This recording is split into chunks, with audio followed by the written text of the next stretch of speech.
Hello students, welcome back. In our last video, I explained you English of Grade 8, Unit 1, Chapter 1, the best Christmas present in the world. Today we will continue with second part.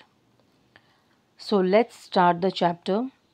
Dearest Connie, I write to you in a much happier frame of mind because something wonderful has just happened that I must tell you about at once. We were all standing to in our trenches yesterday morning, Christmas morning. It was crisp and quite all about, as beautiful a morning as I've ever seen, as cold and frosty as a Christmas morning should be. Students, the letter was written by Jim to his wife Connie. He was a soldier set against the Germans during the First World War. Jim wrote to her that he was very happy because something wonderful had happened. The soldiers on both sides of the no man's land were in their trenches. It was Christmas morning, cold and frosty. I should like to be able to tell you that we began it. But the truth, I'm ashamed to say, is that Fritz began it. First, someone saw a white flag waving from the trenches opposite. Then they were calling out to us from across no man's land. Happy Christmas, Tommy! Happy Christmas! When we had got over the surprise, some of us shouted back, Same to you, Fritz! Same to you! I thought that would be that. We all did. But then suddenly one of them was up there in his grey greatcoat and waving a white flag. Don't shoot, lads, someone shouted. And no one did. Then there was another Fritz upon on the parapet and another. Keep your heads down, I told the men. It's a trick. But it wasn't. Students, England and Germany were at war with each other. Both the armies were in their respective trenches, either waiting to shoot or trying to avoid being shot at. But on Christmas, a strange development took place. The German soldiers came out of their hiding places and called out Happy Christmas. Jim was ashamed to say to his wife Connie that he did not begin to wish Happy Christmas before the German soldiers started. He says to his wife that it would have been better if his army had started it first. The German soldiers came out of their hiding places and called out Happy Christmas, and they gave the signal to the soldiers of the opposite army to not to shoot at them as they have come out to wish them Merry Christmas, and they were waving a white flag. White flag means a flag which gives you a signal of peace. Students, here the word Fritz is a name for a German soldier. Fritz is a common German name, and Tommy is a common English name used here to refer the British soldiers. So both the armies were wishing each other with a name which is used in common in their countries. Initially, Jim thought that this was a trick of the German soldiers to kill them, but later on he realized that this was not a trick. When he saw that the German soldiers were unarmed and they waved a white flag, the British soldiers, led by Captain Jim Macpherson, were all too eager to celebrate the festival together.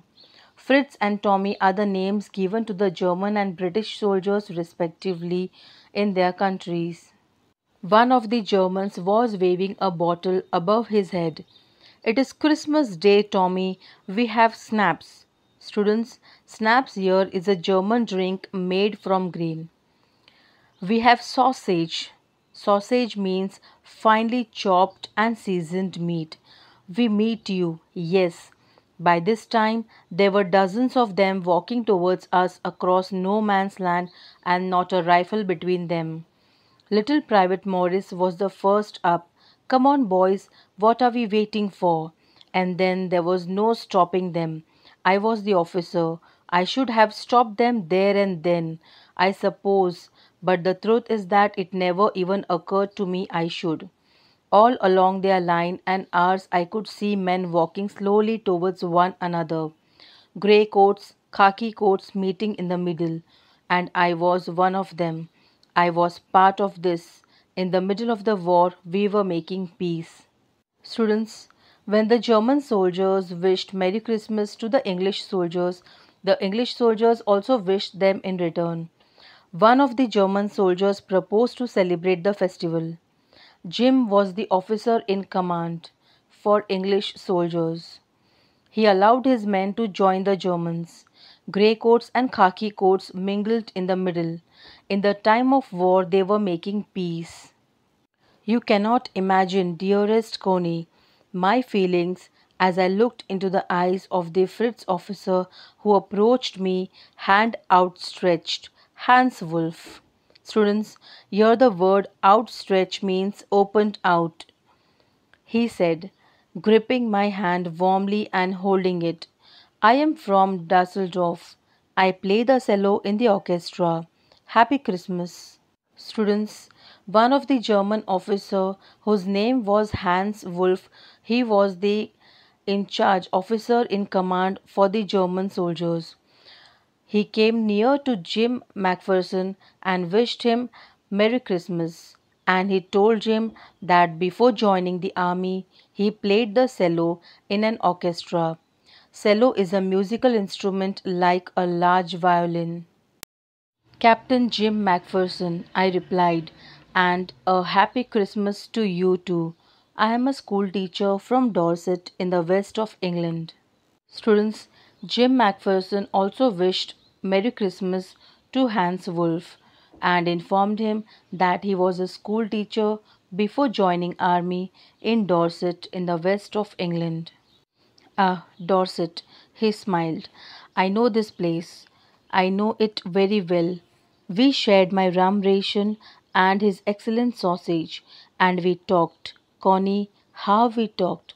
He spoke almost perfect English, but it turned out that he had never set foot in Dorset, never even been to England. He had learnt all he knew of England from school and from reading books in English. His favorite writer was Thomas Hardy. His favorite book, Far from the Maddling Crowd. So out there in no man's land, we talked of Bathsheba and Gabriel Oak and Sergeant Troy and Dorset. Students, when Jim Macpherson says that he is from Dorset, Hans Wolf replies that he has heard about this place, he has read about this place, but he has never been to that place.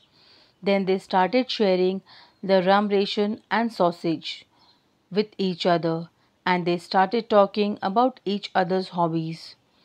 And Hans Wolf says that his favorite writer is Thomas Hardy and his favorite book is Far from the Madding Crowd. And this was the topic of talks between Jim and Hans Wolf. They celebrated Christmas in no man's land. He had a wife and one son born just 6 months ago. As I looked about me, there were huddles of khaki and grey everywhere, all over no man's land, smoking, laughing, talking, drinking, eating. Hans Wolf and I shared what was left of your wonderful Christmas cake. Connie, he thought the marzipan was the best he had ever tasted. I agreed. We agreed about everything, and he was my enemy. There never was a Christmas party like it, Connie. Students, here Jim says to Connie that Hans Wolf is having a wife and a 6 months son, and he was seeing around him the armies of English and German. They were celebrating Christmas, smoking, laughing, they were drinking, they were talking, they were eating, they were playing, and this was a wonderful Christmas. And Jim also said to Connie that he has shared the cake which Connie has sent to him on Christmas.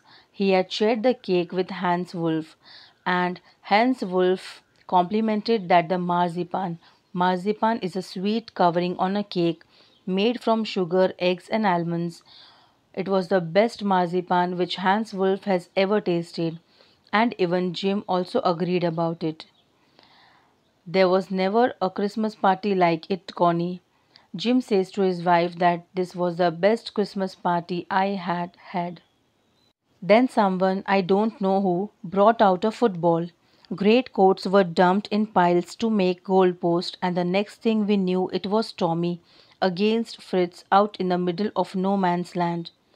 Hans Wolf and I looked on and cheered, clapping our hands and stamping our feet to keep out the cold as much as anything. There was a moment when I noticed our breaths mingling in the air between us. He saw it too and smiled. Jim Macpherson, he said after a while, I think this is how we should resolve this war. A football match. No one dies in a football match. No children are orphaned. No wives become widows. Students, Jim says to Connie that they played football also. Both the armies, both the soldiers of both the armies, they played football with each other. They made goal posts by dumping their great coats and piling up them to make a goal post. And both Hans Wolf and Jim, they both agreed on one point, that the countries should have better resolved their disputes by playing a football or cricket match, because no one dies in the match, whereas a war leaves behind orphans and widows. I'd prefer cricket, I told him. Then we Tommies could be sure of winning probably. We laughed at that and together we watched the game. Sad to say, Connie, Fritz won, 2 goals to 1. But as Hans Wolf generously said, our goal was wider than theirs, so it wasn't quite fair. Students, here Jim says to Connie that the team of Fritz won and Jim's team lost the match of football. And he also said that we laughed at each other when we watched at the game. And Hans Wolf, he also generously said that the goal was wider, our goal was wider, so the winning was not quite fair. The time came, and all too soon, when the game was finished. The snaps and the rum and the sausage had long since run out, and we knew it was all over. I wished Hans well and told him I hoped he would see his family again soon, that the fighting would end and we could all go home. Students, now the game was finished, and so did the drinks and cakes. Jim told Hans that they hoped to see their families as soon as the fighting ended by Christmas next year. I think that is what every soldier wants on both sides, Hans Wolf said. Students, here Hans Wolf says that all the soldiers of both the armies might be thinking the same, that they will be able to see their families soon. Take care, Jim Macpherson. I shall never forget the moment, nor you. He saluted and walked away from me slowly, unwillingly, I felt. He turned to wave just once and then became one of the hundreds of grey coated men drifting back towards their trenches. Students, here Jim says that Hans Wolf told him to take care of him and that he will never forget the moment which he has spent with Jim. And not even Jim, he will also not forget the moment spent with Hans Wolf. He saluted Jim and he walked away slowly. And while walking towards his trench, he turned back once and waved his hand, and then he went with his soldiers to his trench. That night, back in our dugouts, we heard them singing a carol and singing it quite beautifully. It was silent night. Our boys gave them a rousing chorus of Wild Shepherds Watched. We exchanged carols for a while, then we all fell silent. We had had a time of peace and goodwill, a time I will treasure as long as I live.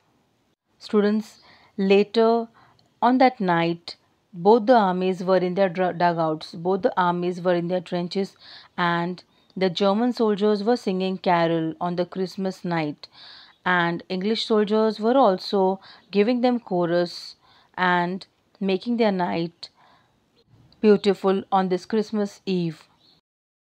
Dearest Connie, by Christmas time next year, this war will be nothing but a distant and terrible memory. I know from all that happened today how much both armies long for peace. We shall be together again soon. I am sure of it. Your loving, Jim.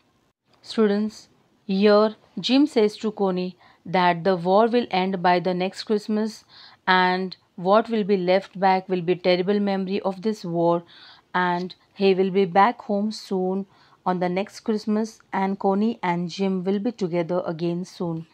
And here Jim ends his letter with a note, Your loving, Jim.